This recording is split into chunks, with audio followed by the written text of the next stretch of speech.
Welcome, everybody, to the Vinny Eastwood Show. We'll be broadcasting in just a moment here, just getting the backup stream going. And the real question is on everybody's minds today, what is Vinny doing? Is he corrupt? Has he lost all his credibility?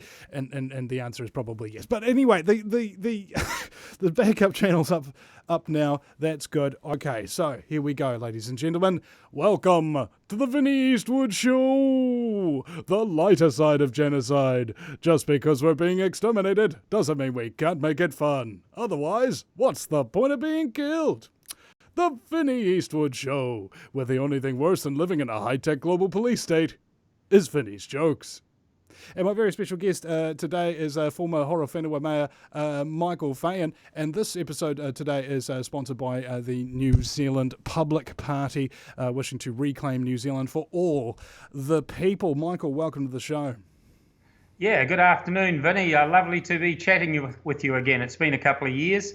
Yep, and the last time we were chatting, it was, I believe, on behalf of the Legalised Cannabis Party when I was helping them out during last election. So the real question is, what have you actually been up to now? Because we have an article that I just had a look at earlier, and it's this one here. Gone, ousted Horror Whenua Mayor Michael Feyen phones his successor. So how what's been happening with you, Michael? We're gonna be discussing the New Zealand Public Party today. Your impressions of Billy TK, the party itself, and also in your expertise, what policy and strategy you would advise. And of course, be honest. You know, if you've got bad things to say them. That's good.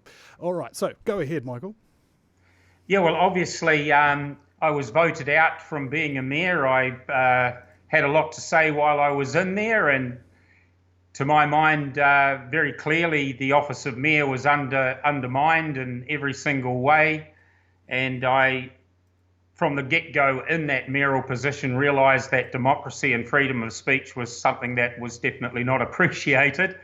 So out I went after 3 very, very torrid years, and what I learnt in those 3 years in terms of all of the organisations, the government regulatory organisations, Local Government New Zealand, Ombudsman's Office, Audit Office, the whole lot absolutely needs to be looked at and reformed, because I view them as the problem for the situation we have currently, which is no sovereignty and very little governance.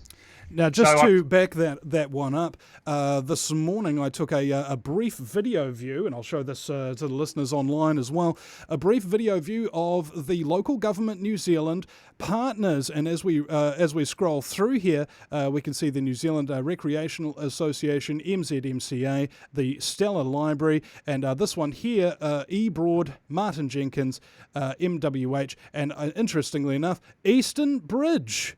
These are the partners behind Local Government New Zealand, ladies and gentlemen. And what, Michael, I think you told me, was that this is the company that essentially is able to rubber stamp, yay or no, okay, anything that comes out of local governments. Is that correct? These guys are an unelected body who can decide what laws get passed and what don't in local areas. Yes, it's actually the key organisation to take out to achieve the goals that are being stated by Billy Tikaheka. And Local Government New Zealand is actually a subscription organisation. It's a corporate body and essentially a foil between local government and central government. So Local Government New Zealand, if you're a small council and you have a lot of money, you could actually buy the same amount of votes that Auckland gets. Now, by being a subscription organisation, and having spent many times going down there to see them and challenging them on things, is that they actually can't get involved in any matters that happen within local governance and certain councils.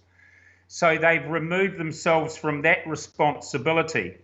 Given that Nanaia Mahuta, the local government minister, ceded effectively her role as local government minister to this organisation, which is a corporate foil. It's full of old ex-mayors and commissioners who want to keep the status quo. It needs a major reformation. It even has its own its own body to go out and teach councils how to go about doing things. Indoctrinate them, in other words.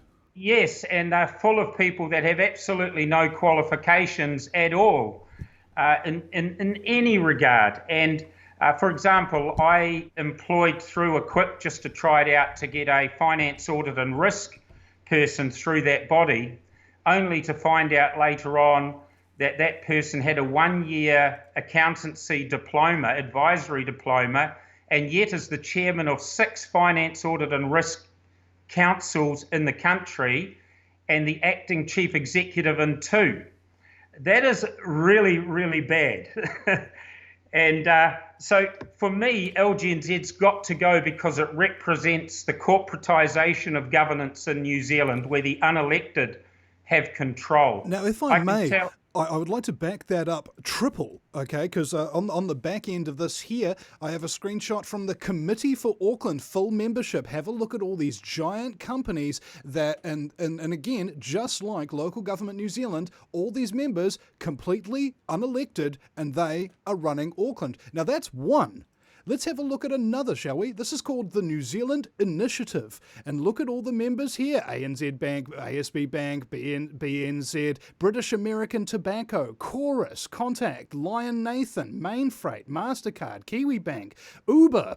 All right? Watercare, ladies and gentlemen. These are the unelected boards that run your country. And here's one more. There are 4 total that I've identified, and this is only since Penny Bright was alive, able to actually show me this. This last one here is Infrastructure New Zealand, and with a huge amount of corporate lobbyists and paid shills and things of that nature as well. Bear in mind, you will notice that almost the exact same banks and corporations and things of that nature are part of all of these boards, okay? This constitutes, in my opinion, a real, palpable shadow government. They can make all the decisions for all of us, completely unelected, without anybody even knowing we're there. You've hit the nail right on the head there, Vinny, and that is exactly the case, and there is no transparency with any of this. And what the New Zealand Public Party is saying is that we need to gain control of that, and we most definitely do, and we can, because New Zealand, by its isolation, has natural quarantine, and not just from drugs and bugs, but also in the way that we can actually run our own country for the benefit of all of the people in this country. We are just a little wee place in the world that is completely overrun with the corporatisation, I keep saying this, of governance. And we need to, like you said, Infrastructure New Zealand, we actually need to have a Ministry of Works back in. Every single organisation in this country has chief executives, and I would say that many of them would not bear up to the scrutiny of what their actual background is, academically, business experience. For me, many of them are puppets, and I see that in the Ombudsman's office. I see it in the Audit Office of New Zealand. I've challenged all those directly in my role as a mayor. Why I'm getting involved in this is that Billy Tikahika and his people, which includes myself, he started a wave. It's a massive wave. This country knows that we have to do something for our future and the future of all, where we actually have an opportunity to speak, elect who we want on the basis of what they say they're standing for, and to go from there. And this just does not happen. If I may just say that LGNZ, which was set up in 1989 with the reformation of the Local Government Act, that is when LGNZ was set up, and right from the get-go they've had a legal company that has been the major sponsor, the platinum sponsor of LGNZ, which is Simpson Grierson, but they're also the legal advisors to all of us lowly mayors and people.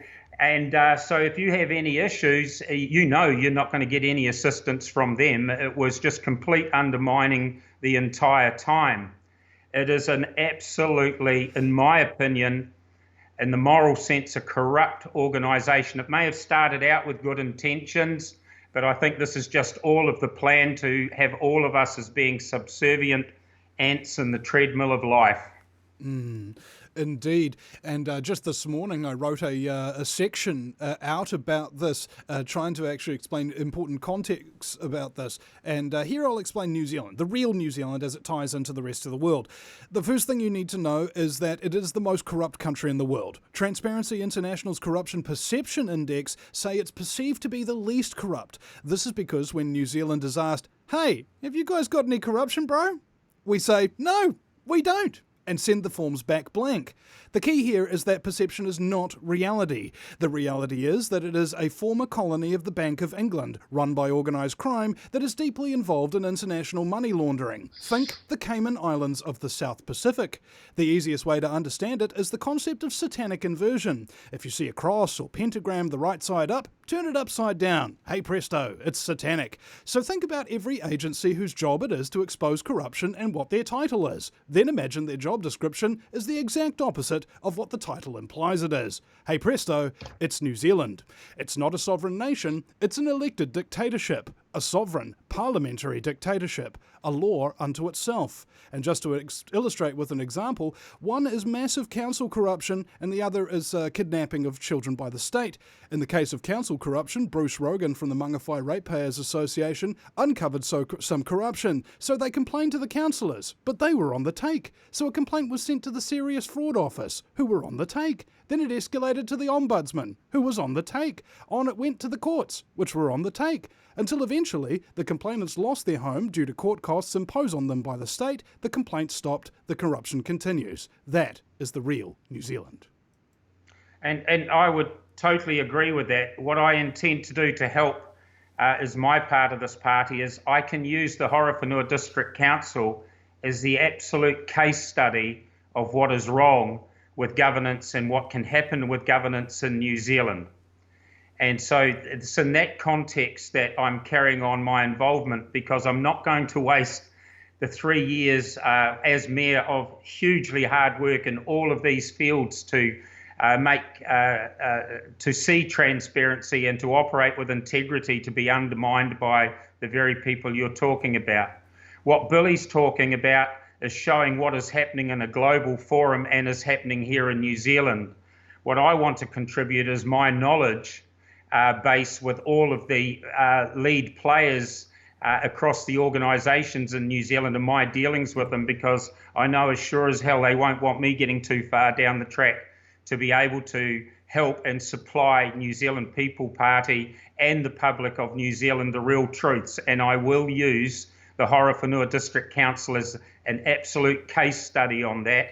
And I'm very confident of what I've done in there. And I didn't take it that hard that I was voted out. It was almost a fait accompli. There's so many things that need looking. Elections.org needs looking. The election process is a massive, massive concern for all of us. I can assure you of that. And who audits that office? Who audits that power? Who audits how our electoral processes are? Are they believable? I don't think so. Now, if I may, you said that using the Horowhenua as a case study, and just yesterday I noticed that the percentage of my New Zealand listeners is up to 35% on this channel. It's usually 35% American, and that's down to 13% now. And I think that a lot of my American listeners don't understand what a case study is. If you look at some kind of corruption in New Zealand, you can guarantee it's probably happening in a very similar way in the United States. And if you're looking at corruption in the United States, you can guarantee pretty much it's going to happen in a very similar way in the UK, and because I think it's one global system. Yes. When you say case study, well, for the American people, if they don't know that what that is, that's actually to use an organisation of an example of how they operate. So we'll take an easy one as the finances. It didn't take me long to realise that I was being lied to left, right and centre about the finances, where the money was going, how it was being put about. And I discovered a heck of a lot about that, only to be backdoored by the very person I picked as my Finance Audit and Risk Committee Chair from Equip, from LGNZ, almost straight away. And internal sensitive expenditure audits, all of those were hidden from me. I didn't even know that they had occurred, and they were damaging. And the way they were doctored up later on, there are so many things, there really are. And to watch Labor MPs in particular in power, I applauded when Labor won last time. I was so pleased because listening to the conversations at the time, I thought, well, no, Ardern will do a good job. My mind has completely and utterly changed in relation to that leadership of that party in the sense of how we are reorganising our country. I don't agree with what I'm seeing, and that the government is really abdicating any of its responsibility to unelected chief executives. That doesn't seem to be many people in government that know what they're talking about. I mean, Phil Twyford, a classic, 100,000 houses in 2 years. Well, even a really, really poor thinking idiot would know that that's not possible, and let alone for a Prime Minister to believe that. And if that's the information they're given by chief executives, well, that information is horrendously bad. And we've already seen we've only got about 2,000 houses. The light rail is stopped in Auckland, all the promises, everything, nothing's happening. Nothing's happening in this country. And we need to get our sovereignty back and governance. And like I say, we have that isolation factor that sets our country apart. We are the last country in the world, in reality, that can change the way things are going globally at this point in time. You're absolutely right. And I think of New Zealand as kind of like a domino, because we're up against this entire globalization system. And if New Zealand can kill that globalization system here and govern ourselves with real, true sovereignty, then we could potentially be the first domino to fall and create a free world. And that's the reality. And reality's like Donald Trump. Doesn't care what you think of him. He just does what he does, right? That's reality. And I recall you're talking about how the Prime Minister's sort of reneging on her promises and things of that nature. I recall Alistair Barry's documentary, Someone Else's Country. And some of the parts of it was interviews with former members of Parliament, and they all seem to say the same story. From Prime Minister to Prime Minister to Prime Minister, Treasury would come into their office the day they won their election, say, "Congratulations, Prime Minister. Unfortunately, we've got some bad news." "Oh yeah, what bad news do you have?" "Well, you know the previous government, well, we can blame a lot of this on them because they've got us into a horrible economic situation. Now, the upshot of it is you won't be able to keep any of your election promises, and if you do, we'll collapse the economy." "All right, son, so now you work for us." Well, the economy's collapsed now, so there's, in my opinion, there's only one way, and that's up. And the career politicians that we've had for years, and it's the 1984 Labor government that really started this complete change from the systems that we had before that. You know, we actually had. Sorry? Rogernomics. Yes, it is. I mean, we used to have a country that was welfare-based. We literally didn't have unemployment. We paid our fair share of taxes for the infrastructure that we had, the healthcare that we had, free universities, all of those sorts of things.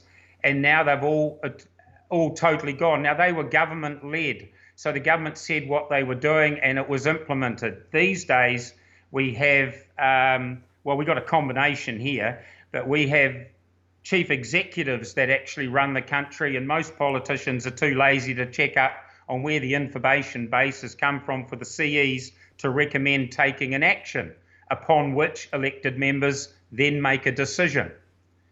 And but we also have now a Prime Minister that has her own, or has an agenda, and it's not an agenda I agree with. I think we need to take some real hard stances, and this is where I'm hoping I can help in terms of we need to totally reform the Local Government Act in terms of governance. We need to take cognizance of the Treaty of Waitangi, which is our foundation document, the ethos of which applies to everyone, which is part partnership, participation, and protection. And that's of all of our rights. And these are the documents we should take note of. And I think, this is just me talking here, I think a big step we need to take is actually close our borders to immigration for a couple of years so that our entire country, all of the cultures that we have here now, we all get used to each other and rethink about what is our purpose as a combined country. We have so many that are unemployed, and if they are employed, there's no way they can buy a house or even afford a rent, even if they're working full time. We have to look at all our training measures for young people, or apprentices, apprenticeships. There is just, our country is in a really, really bad state that I grew up in an era where it just simply wasn't like that. And people say, oh, you just want utopia. No, I'm saying I want everybody to pay their fair taxes, and that includes businesses, and not be and remain a country that actually gives knighthoods to tax evaders. We have a proven record of that. Former Prime Minister Sir John Key, prime example. Well, I would argue that, yes. And I'm not going to sit here and name them all because they're very easy to spot. And those that aren't given a direct knighthood for tax evasion get it through being a philanthropist. So basically evading the tax system and having enough money to give out and then looking a hero because of it. So, seriously, we've got to do some pretty big deal things here. And I'm always going to ram home by our isolation. We have the opportunity to really do this. And we can fulfill our international things that we need to do as well, like in terms of armed services. We protect the back door of Australia. They're spending any money that they've got literally on their military to the north of that country for obvious reasons with Asia and the like. So we can fulfill our obligations. I'd like to see the Navy patrolling our 200k area to protect all our fisheries. All of our industry here, we can easily look after ourselves, Vinny. We really can. We're a South Pacific island, and we should be concentrating a lot more on helping our fellow South Pacific islands as well before they're all eaten up and taken away by foreign powers. We have not looked after our South Pacific island neighbours. And I think that's because partly because we haven't been looking after ourselves, and there's the old saying, if you can't help yourself, you can't help anybody else. And we've tried to look after ourselves, but it's news media agencies like yours are our only light, and Facebook, because mainstream media are complicit, absolutely complicit in all of the trouble that we have in this country. You're absolutely correct, and that's the thing. If people don't know that there is a problem, the problems will keep continuing, and the media's job is to take these big, complicated issues, dumb them down so that the ordinary, average person can understand them while they're driving past it at 100 kilometres an hour. Well, not even understand them, because they're being misinformed in the first place and not informed transparently and accurately the whole thing that is being expressed in the press. The press is anybody that believes what they see in the press, and I'm very aware of that, having suffered suffered through it all, that with the constant demonizing and defamatory and totally infactual stuff that they can write when they decide to target someone. And I know that Billy Tika Heka has suffered some of that, and it's really hard to just let that go. But I do, because if you give it air, it gets worse. You're absolutely right, and I've been doing the exact opposite to my detriment. I've been having a look at all the people who've been criticising me and Billy TK, and then writing out these big long explanations that are completely honest. Hasn't made a lick of difference. No, the press, I've used my social media a lot because I just take films and interesting things, beautiful things, ugly things, controversial things, or just taking people out for a ride. And the press used to look at these stories and then just go and write an article in their context, but using what I had said on the film, which is in a totally different context. I have absolutely no faith whatsoever in the integrity of mainstream media at all in this country and in many parts of the world. They're all owned by one and the same. Yeah, you're absolutely right. And this stems back to the late 1970s Operation Mockingbird, where I believe it was Jim Lehrer, what was it? He's the anchorman for PBS, and a number of other massive anchormen on American networks came out and admitted that they were part of the CIA, that they had been recruited by intelligence agencies to spread disinformation and misinformation through the airwaves. Now, the CIA director was quoted as saying, once our disinformation campaign is complete, everything Americans will believe will be the exact opposite of the truth. Yeah, I would go with that. Now, Vinny, no what I would here? like to say is we know that we have an international globalization attempt being made, and it's full swing. This is our last straw, in my opinion, in New Zealand to stand up. We had the first man on the highest mountain in the world. Anything's possible. New Zealanders punch above their weight in every way. Well, now it's time for people that watch your show, listen to people like Billy Tikahika, myself, all of the other wonderful people coming on board. Well, it is going to be a leap of faith, mate. It's definitely got to be a leap of faith. A lot of us are putting up our hands because we've done the hard yards. We have earned the respect of people that follow us and know that we will stick to the line and the manifesto that we talk about. Billy's got a wave going that I hope turns into a tsunami for a way forward for this country. And on those waka and the surfboards that are going to be on that big wave are starting to become a lot of very good people. And the only way forward is through stations like your own and like-minded people, I guess, that just want to talk about the truth, really. And, it's kudos. It's kudos to this type of station, so pure and simple, because we're never going to get that on mainstream media. And people watch mainstream media. You all know that New Zealand Public Party has really gone a roller coaster here, yet there's barely been a word of anything in mainstream media, because they will do everything they can to undercut, stonewall, all of these things.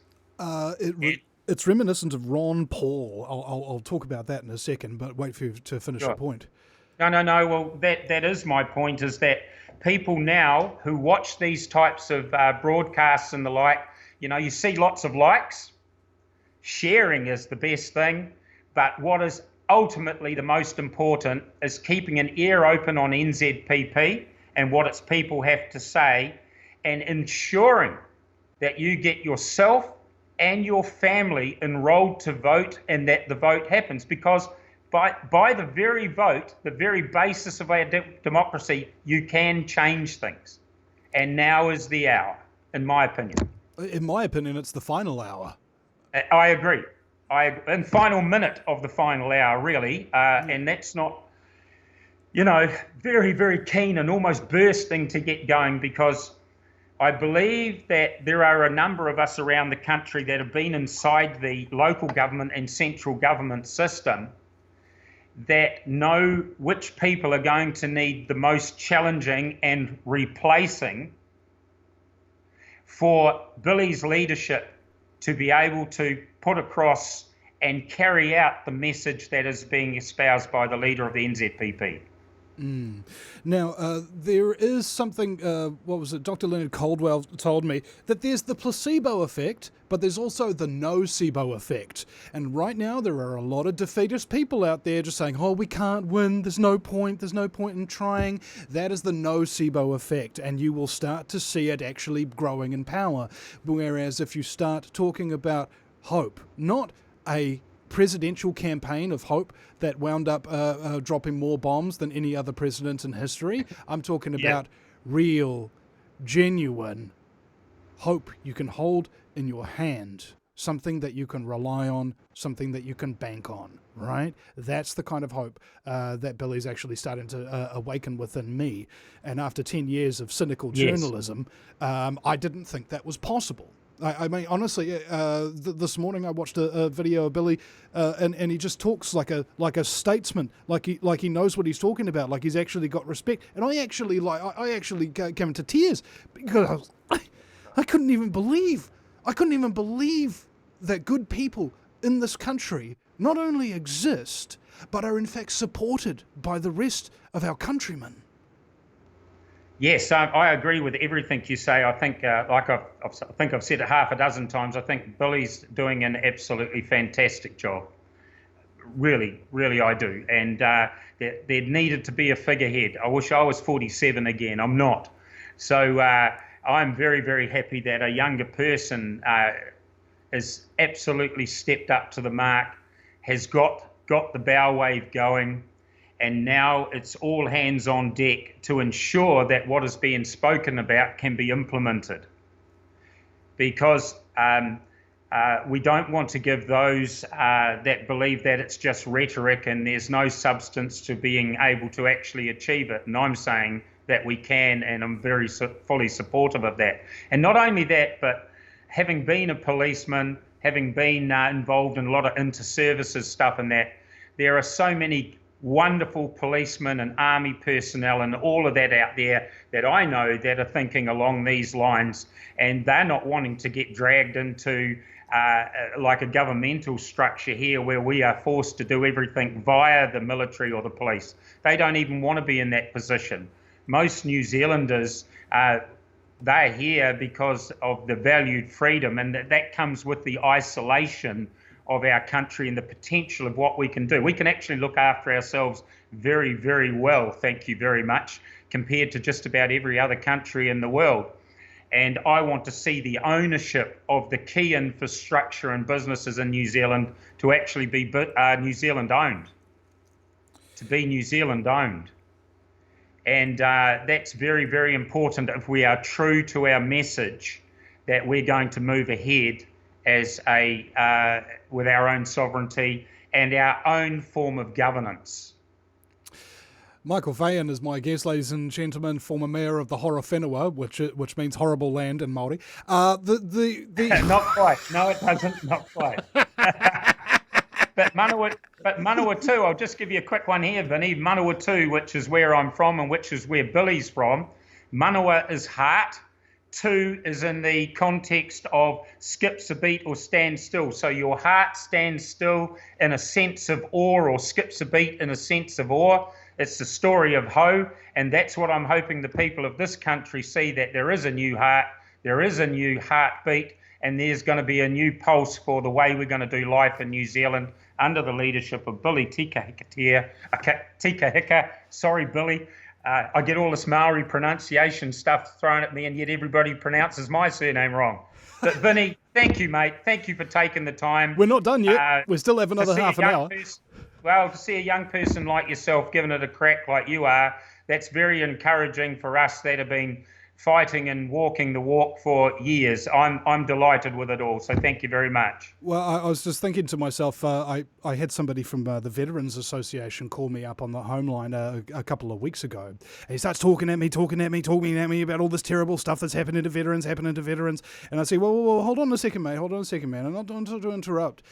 You don't need me to help you in any way except to simply give you a platform so that you can tell people what you already know that they don't. Is that about right? And he's like, yeah, that's bang on. And I was just like, okay, well, that's my job here to a large degree. Now, there's three elements I want to bring up, and I'll bring up the first element first, is the 3 keys to power. It's an interesting YouTube video that has chronicled basically every single successful government in history has 3 things behind them.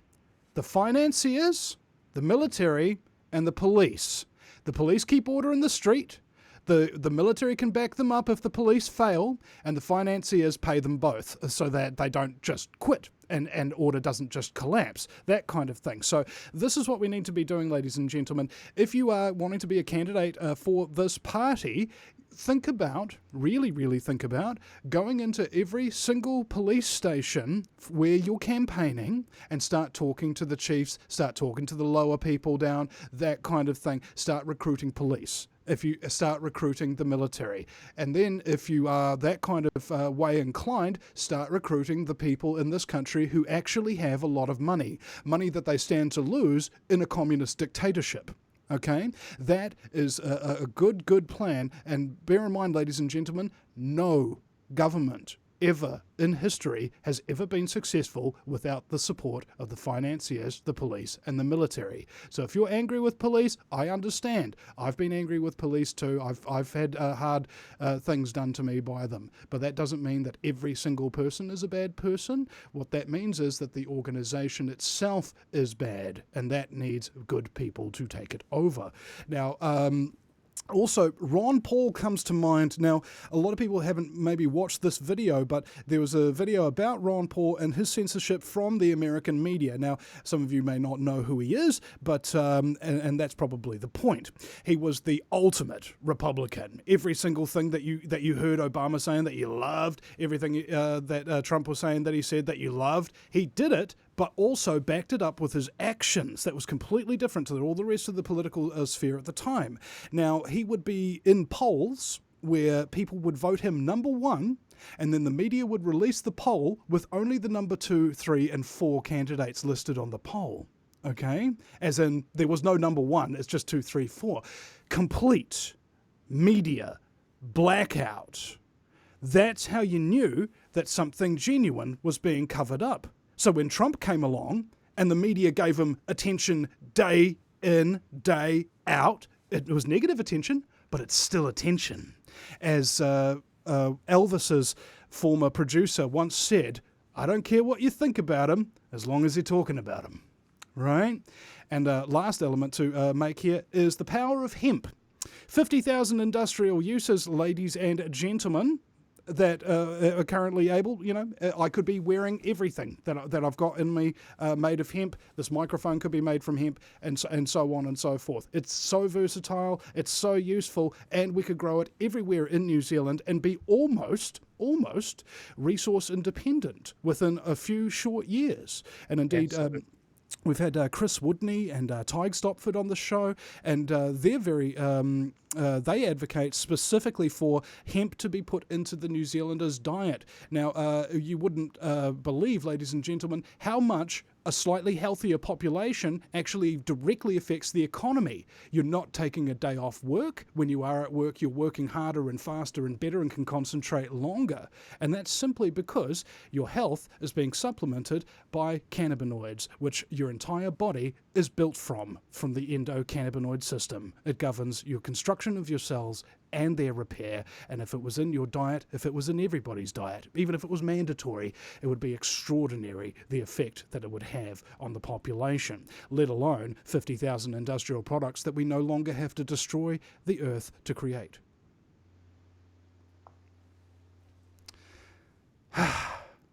Sorry, just had to get that out, Michael.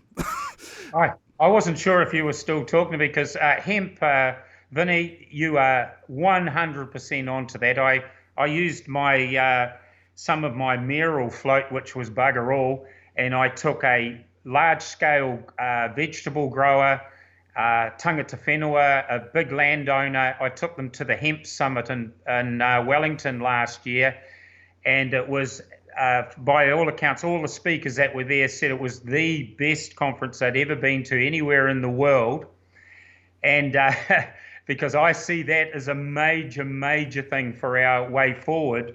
But when I got back, I had my mayoral fund taken off me and got absolutely murdered in the press about it, and had presented a really good business case to the chief executive and how we could use council land and buildings to actually provide the premises to get this sort of industry started when we'd already had 2,700 acres of land offered for use to start hemp, mowed down at the very outset. And so what you've just said is fantastic to hear, and it is a way forward for our country without any doubt. So let's think about this. We're talking about tactics. We're talking about strategy. What would you recommend in terms of the New Zealand Public Party moving forward? Well, we have to get in first. We can talk all we want, but unless we get in, so that's the first thing that we have to do is get in and give out the confidence that we can handle the situation once we get in there.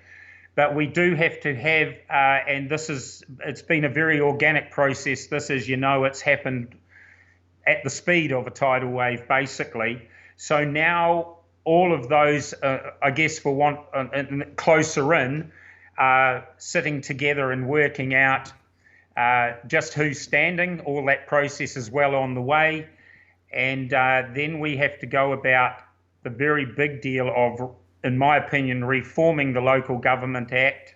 We have to do that very quickly. We have to really look at just who LGNZ is, and also an organisation called SOLGM, Society of Local Government Managers.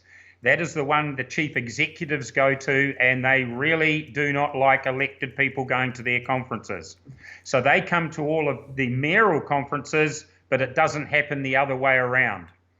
So that is a very, very big thing to do, and we have to be relevant with the Treaty of Waitangi from the outset.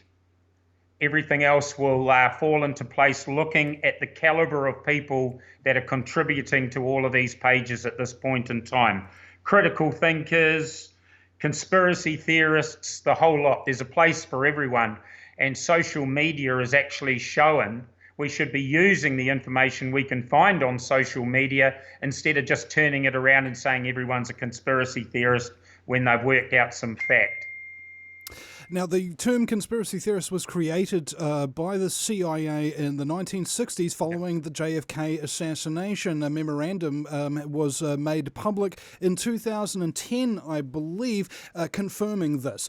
Now, the reason why it was created was very, very interesting. Sent to all the mainstream media, and it said that if people questioned the findings of the Warren Commission, which, mind you, the Warren Commission consisted almost exclusively of people who hated and wanted JFK dead, and they were elected to investigate him, and then people started to, ask reasonable questions, so naturally they created a psychological warfare term, conspiracy theorist, to discredit anybody who could think. Yes, well, it's exactly like that. It's plant essentially a personality attack type situation on the person, label them in some way, and pretty much anybody that challenges the system, whether it's low level, high level, they are all tarred with that brush of conspiracy theorists. Well, I happen to think there's enough of them in the country that if they all vote, we'll get the 5% to get list MPs, and some of us might win our seats. So I don't care what anybody wants to label each other. If somebody has not participated in a taboo activity, then I think everyone has a right to speak, myself. And I get labelled all sorts of things, but as I keep saying, don't fan the flame in that regard, and don't give any air, and that will die. You're probably correct, and what was I talking about? Ad hominem logical fallacy. Okay, so basically this is an argument technique, ladies and gentlemen, where you completely ignore everything Michael's saying and just call them a name, all right? You completely ignore what they're saying and just call them names. Just remember that. That's called an ad hominem logical fallacy. Ad hominem against the man, not the concept. Now, it occurs to me that although I brought out the Ron Paul example, which I think Billy seems to be embodying, particularly with the media blackout on him, Jesse Ventura is also another person who I believe Billy seems to embody. Now, in the Minnesota governorship race, Jesse Ventura was coming out in the middle, being so logical, so straightforward, that kind of thing, that the left and the right both had to come to the centre to try and compete, but it was already too late, and he came up the middle and he won. Now, this is, I believe, something that can happen now if we can divide the left, divide the right, conquer them, and bring ourselves into full control of the sovereignty of this nation to protect its people from scumbaggery. I guarantee you it's possible. All right, it has been done. It will happen again. And I think that if it's fighting tooth and nail that this government wants, they'll get it. Oh, they're definitely going to get it. This is what I've enjoyed so much about this. And I will say, the personality attacks, I've had nothing like when I was a mayor, because the hate pages actually emanated from the council building itself. And that's what I had to do. But the personality attacks haven't existed on any of the stuff that I've been putting out since my involvement with NZPP. I've barely seen any of it. And because I think most people in New Zealand are actually caring and loving people and want a bright future for themselves, and what the soldiers fought for in the 2 world wars, freedom of speech and democracy. That's what we want. And we want to leave something for the young. And that's the age group that Billy sits in. And Billy is the young person that's got this ball rolling. So those of us that have lived a bit longer, if we've got any extra wisdom, we would like to help and impart and assist with that. And that's how I see my role. It's really, really exciting. And I've just loved what I've seen people writing. We've got a whole thing of people looking after each other's backs, discussing things, being open. I say to anybody, you get personality attacks, just wipe them off the page. Not worth giving those people air in any way. The minute you start being called a narcissist, which is the biggest one that you usually get targeted with, and I know Billy's had that as well, just when you have a point of view, that seems to be the catch-all word that you're called, a narcissist. Well, it's not narcissism. It's passionate about going for the utopia of democracy and having a say in your own future and the future of others and the future of future generations. And we can do it in Aotearoa, New Zealand, by our isolation. We can totally do it. We can look after ourselves first and foremost, and then look after the rest of the world as best we can. I recall a conversation I had with a number of kaumātua down in Te Kuiti at the Temple of the Four Winds, and they said, we're not trying to look at corruption and get rid of it for our benefit. We're not even trying to do it for our children's benefit. We're trying to do it for those kids who haven't even been born yet, because they can't make decisions right now. We can, therefore it is our obligation. And narcissism is like autism. It's on a spectrum, ladies and gentlemen. It ranges from one end all the way down, where you've got really, really nasty psychopathic individuals, and then you've got really creative, interesting, moral people down the other end who may just have a little bit of a personality quirk, right? That's the difference between malignant narcissism and benign narcissism. You take best examples that I've been given of benign narcissists would be Bruce Lee and Muhammad Ali. Now, did these guys sound like they were full of themselves? You know, all of that kind of stuff. I'm the greatest. You'll never knock me down. He frickin' was the greatest. Nobody knocked him down. And that's the whole idea between malignant and benign narcissism, is the ability to self-analyze. Okay, if you can understand your own flaws, if you can understand your imperfections, if you can take criticism for what it is instead of having some huge emotional reaction. Now, bear in mind that everybody has narcissistic tendencies. You either have narcissistic tendencies, or you say that you don't, and you're a liar. Okay, so I agree with all of that, and but you know, that sort of negative commentary is just getting away from what the actual topic matter is. And if people get too much into trying to work out personality traits, then they themselves will get analysis paralysis. And then again, nothing's done. Yeah. Because they're all thinking about what makes that person tick, instead of what that person is aiming for and what they're talking publicly about to change. Don't get into the analysis paralysis trap of just trying to figure out the person that's talking with you. Like I say, if they've not committed any taboo activities in their time, then nobody should be worried about that. The taboo behaviours that we've seen overseas, they've been epidemic in New Zealand, and those are things that will come out in the due course of time as well. I can assure you of that.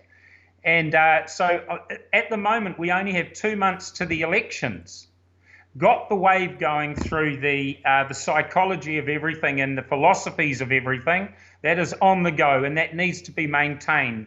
And now is the hour for all of us to be drawing together who is involved and who are becoming involved to focus on the task at hand, and that is to take out the system that we currently have that is advocating all the things we don't want.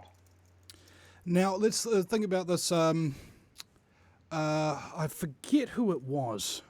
I think it was Samuel Adams. He was the cousin of John Quincy Adams, who became the second president of the United States.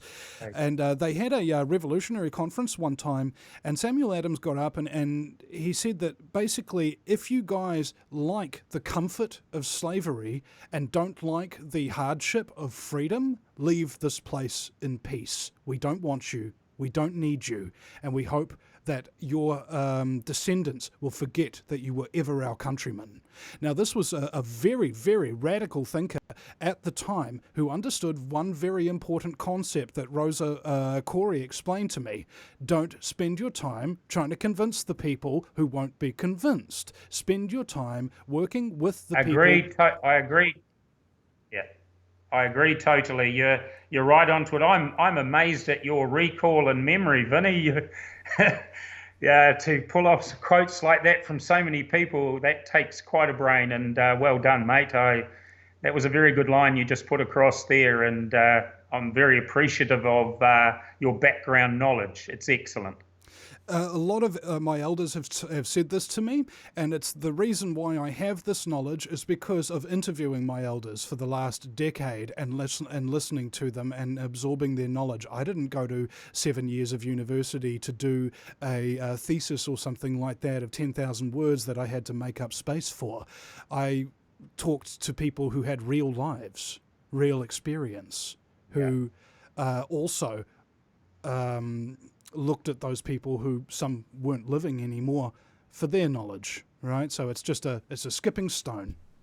And I relate to that so much. I did a radio show for a number of years called Ripped on Radio, and interviewed the likes of Edmund Hillary, Colin Meads, Celia Lashley, Alan Duff, lots of politicians, and so I can relate to that. I actually did it with a guy who's a tetraplegic, could only his head basically worked, and we did this radio show, and it's wonderful when you get a diverse range of people that are well-known people, particularly have earned their right in society, that take the time to have a chat. So a few years ago now, and I actually miss those days, and so I feel very comfortable talking on a format just like this, and particularly with a person that's got an ounce of clues, and you have.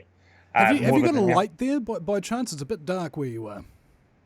Have I got a light? Yeah, just flick a light on. What about if I try this?